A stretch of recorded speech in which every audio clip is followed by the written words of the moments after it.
था और भगवान ने क्यों इसका वर्णन किया। अगर भगवान के कोई चरित्र इसमें सुनने को मिले तो कथा अवश्य हमको सुनाइए। मैत्रेय जी कहने लगे, एक समय की बात है, महर्षि कश्यप के दो पत्नियां हैं, एक का नाम है दिति और एक का नाम है अदिति। पिता एक ही है, माताएं दो।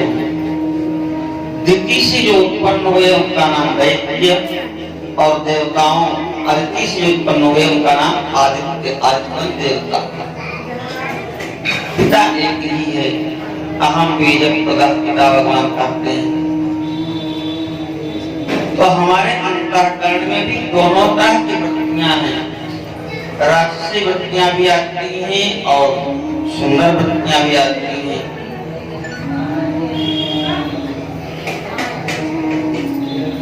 दिति ने एक समय अपने पति से आग्रह किया कि आप गर्भाधान कीजिए। सायंकाल की बेला थी। कश्यप जी ने समझाया, देवी तुम्हारे बल पर ही वे गृहस्थी चला रहे हैं, तुम्हारी इच्छा पूर्ण करना हमारा परम धर्म है,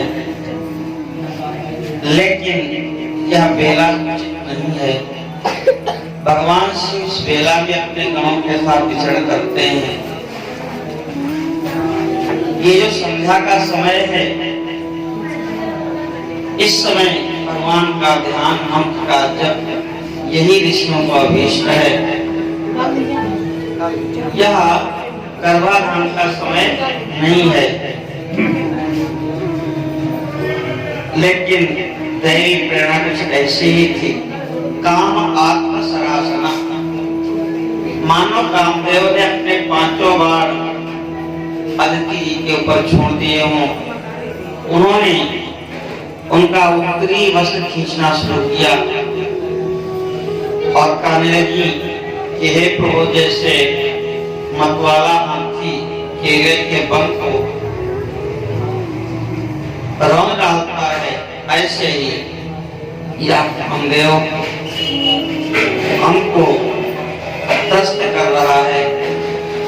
कश्यप ने भगवान को प्रणाम किया, गर्भाधान किया, स्नान करके पुनः ध्यान में बैठ गए। जब काम का वेग शांत हुआ, दिति रोती हुई आई हैं और उन्होंने चरण पकड़ लिए कश्यप जी के। वयं भगवता साक्षात् सुनाभोदार बाहुना आशा से पुत्रयोर मह्यम मां क्रुद्धा ब्राह्मणा विभो।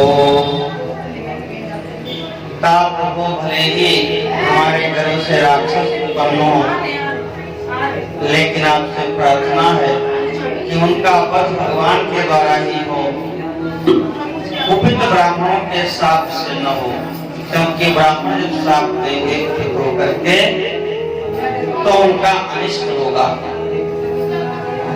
कश्यप जी कहते हैं कि आपने बहुत बड़ा अपराध किया था, लेकिन समय पर आपने प्रायश्चित कर लिया, इसलिए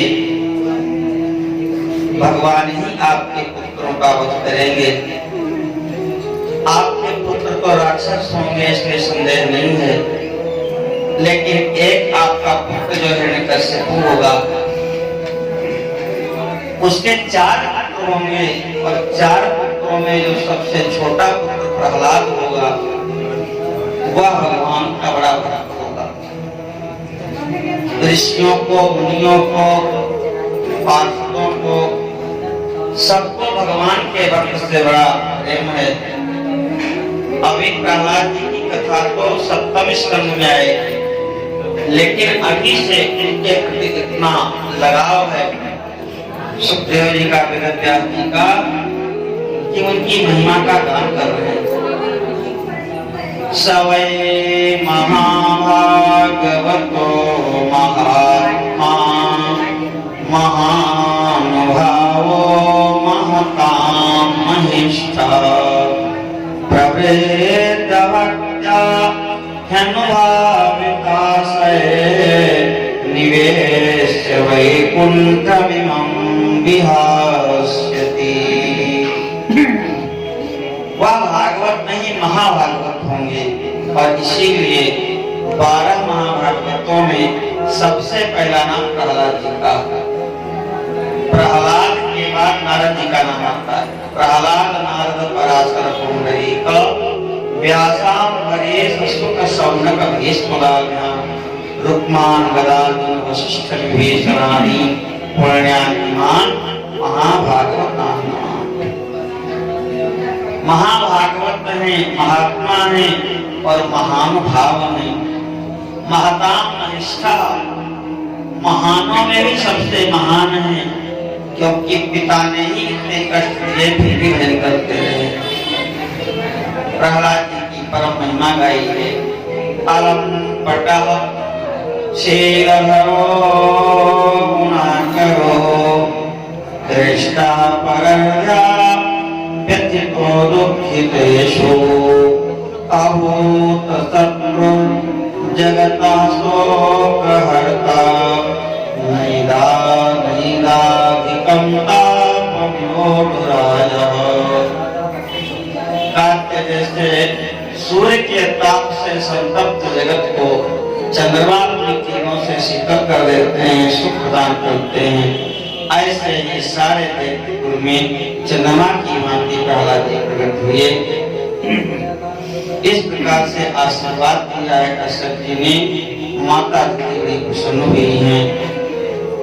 कहते 100 वर्ष तक पुत्रों को जन्म ही नहीं दिया माता जी ने। उनके गर्भ का इतना तेज बढ़ा कि सूर्य और चंद्रमा का तेज फीका पड़ गया। उनके गर्भ के तेज से सारे देवता व्यथित हो गए। सब के सब प्रार्थना की हमारी से